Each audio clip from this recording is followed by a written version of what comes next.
So getting an early start this weekend. Got a training event coming up,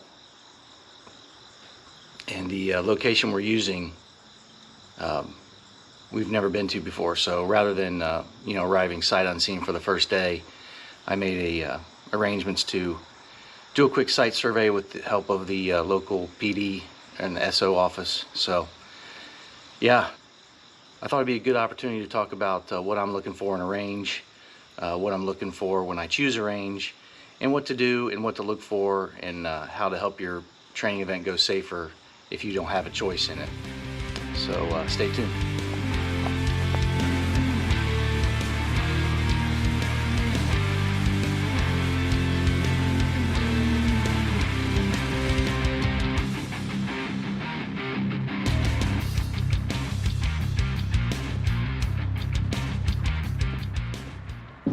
So I'm following the local PD, sheriff's office, to look at the range. Now, a couple things I'm looking for, just in general.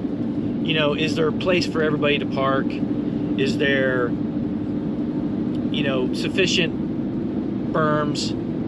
Some safety measures. Is there a clear defined left and right? Is there plenty of room for target stands and things like that? Typically, though, with a municipal or a county-owned facility, which we deal with fairly often, you don't really run into those problems. But if you're not, and it's a private property or a privately owned business or a franchise, then those are the things you really need to look at when you're selecting a range. If you're going to conduct a class, or if you're going to just decide to be a member of that range. So that's what I'm kind of looking for today, and I will give you an update, and I have some more information that I want to pass on.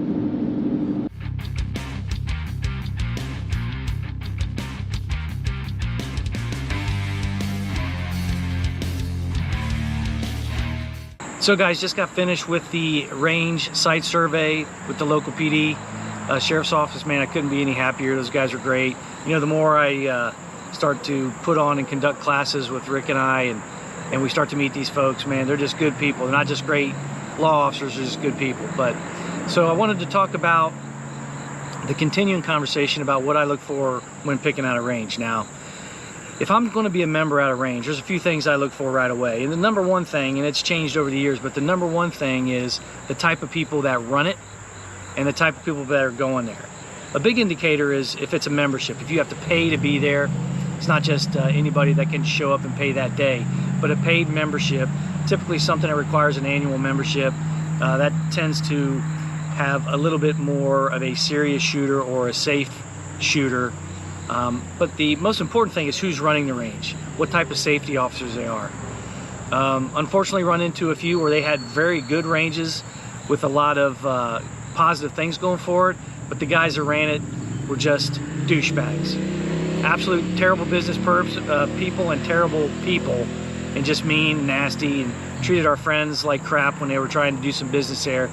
That's a big time no for me. But if I'm looking to be a member, I want to know how restrictive the rules are about what I can train and how I can train. And I'm here to tell you that if the restrictions are such that you can't work on the things you want to work on, it's going to be a problem, and it's going to be a problem quick. And I know what you're thinking, but Mark, it's right next door. I can drive there. It's got a nice pro shop, and I can go there every day. Well, I'm going to tell you, when you start to really delve into your training and work on the things that you really want to work on, if the restrictions do not allow it fully, it's going to be a problem real quick, and you're going to realize that it's the quality of training, not necessarily the amount of it. All right, so think about that when you're choosing a range. But that's what I'm looking for. I'm looking for the type of people that go there, definitely the type of people that are running it, and the restrictions. What it allows me to do is allow me to move. How much does it allow me to move? It doesn't allow me to move at all. Does it allow me to come from the holster? All those things need to be considered. But that's what I'm looking for.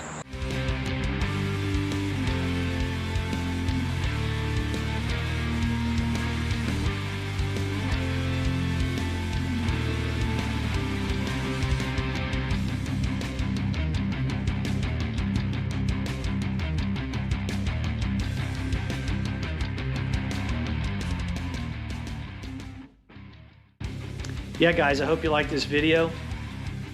Another big shout out to the Sheriff's Office for letting us see the range for the event next week.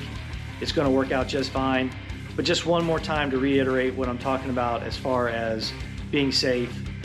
If you're conducting class, or even if you're attending class, if you know and you deliver the information to the clear left and right, downrange, the commands of execution, the commands of ceasefire, and just make sure that everybody understands those simple type things, things are going to go much smoother. They're going to be a lot more confident.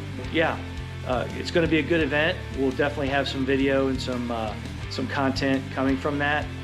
And yeah, man, go out there and train. And I hope the information about how to pick a range, if you're looking to become a member, make sure that you think about the things that I said. You're not just talking about convenience.